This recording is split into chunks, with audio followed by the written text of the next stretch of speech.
Hello बच्चों, आज हम अपनी पाठ्य पुस्तक भाषाभ्यास के पाठ 2 में संज्ञा के बारे में जानेंगे। संज्ञा क्या है? संज्ञा की परिभाषा: जिस शब्द से किसी व्यक्ति, वस्तु, स्थान, जाति, भाव आदि के नाम का बोध होता है उसे संज्ञा कहते हैं।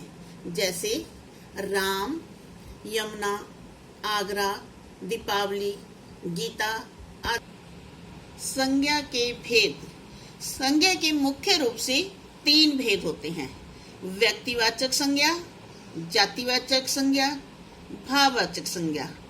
तो अब हम जानते हैं कि व्यक्तिवाचक, जातिवाचक और भाववाचक संज्ञा क्या है। व्यक्तिवाचक संज्ञा: जिस शब्द से किसी एक ही वस्तु या व्यक्ति का बोध हो उसे व्यक्तिवाचक संज्ञा कहते हैं। जैसे ताजमहल, गंगा, दीपावली, राम, हिमालय, कविता आदि।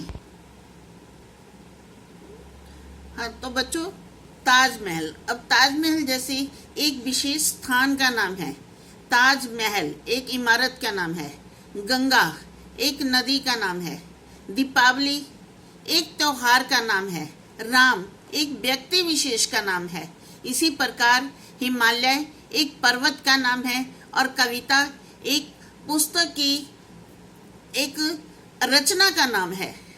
इस प्रकार की जो शब्द हमें किसी व्यक्ति विशेष के बारे में, वस्तु विशेष के बारे में या स्थान विशेष के बारे में बताते हैं उसे हम व्यक्तिवाचक संज्ञा कहते हैं। संज्ञा का दूसरा भेद है जातिवाचक संज्ञा, यानी जिस शब्द से किसी एक समूह या किसी एक जाति के संपूर्ण पदार्थों का बोध हो उसे जातिवाचक संज्ञा कहते हैं। उदाहरण: कुत्ता। कुत्ता एक विशेष जाति है, कुत्ते में एक जाति आ जाती है, कोई विशेष नाम नहीं है। अध्यापक, अध्यापक में सभी अध्यापक आ जाते हैं। किताब, किताब में सभी किताबें आ जाती हैं। दर्जी, कोई भी दर्जी हो सकता है। इस प्रकार जातिवाचक संज्ञा शब्द हमें एक समूह का बोध करवाते हैं, एक जाति का बोध करवाते हैं। तो बच्चों, अब हम जानते हैं कि व्यक्तिवाचक और जातिवाचक में क्या अंतर है। दोनों आपस में जुड़े हुए हैं। अब देखो, पेड़, पेड़ कोई भी पेड़ हो सकता है, तो पेड़ एक जातिवाचक संज्ञा है। लेकिन जब हम पेड़ों के नाम ले देंगे, नीम, पीपल, नीम आदि, तो ये व्यक्तिवाचक संज्ञा है। विद्यार्थी, कोई भी विद्यार्थी हो सकता है, लेकिन जब हम नाम लिखेंगे कि राम, श्याम, गीता, तो ये व्यक्तिवाचक संज्ञा हो गई। तो इस प्रकार जातिवाचक में एक समूह का बोध होता है और व्यक्तिवाचक में एक व्यक्ति विशेष का बोध होता है। संज्ञा का तीसरा भेद है भाववाचक संज्ञा, यानी जिस संज्ञा शब्द से किसी पदार्थ के गुण, दोष, धर्म, दशा, स्वभाव आदि का बोध हो उसे भाववाचक संज्ञा कहते हैं। उदाहरण: जवानी, मानवता, चतुराई, लंबाई, मिठास, मित्रता आदि। अब देखो कि ये व्यक्तिवाचक संज्ञा शब्दों से कैसे जुड़े हुए हैं। ये व्यक्तिवाचक संज्ञा शब्दों, जातिवाचक संज्ञा शब्दों से बनते हैं।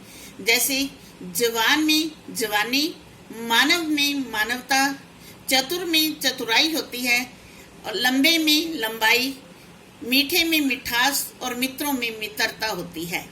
तो ये जवानी, मानवता, चतुराई, लंबाई, मिठास, मित्रता ये भाववाचक संज्ञा के उदाहरण हैं।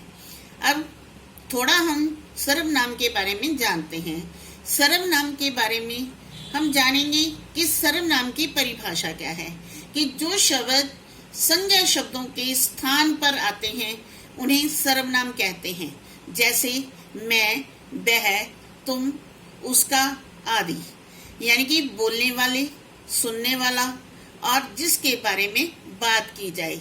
जैसे बोलने वाले के बारे में हम मैं, हम आदि शब्दों का प्रयोग करते हैं। सुनने वाला के लिए हम तुम, तुम्हारा आदि शब्दों का प्रयोग करते हैं।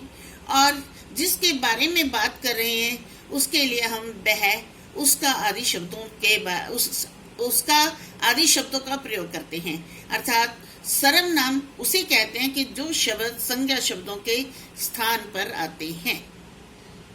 तो आपका गृह कार्य है कि आपकी पाठ्य पुस्तक भाषा अभ्यास का जो पाठ 2 है उसके आपने पूरा अभ्यास कार्य करना है जो संज्ञा से संबंधित है।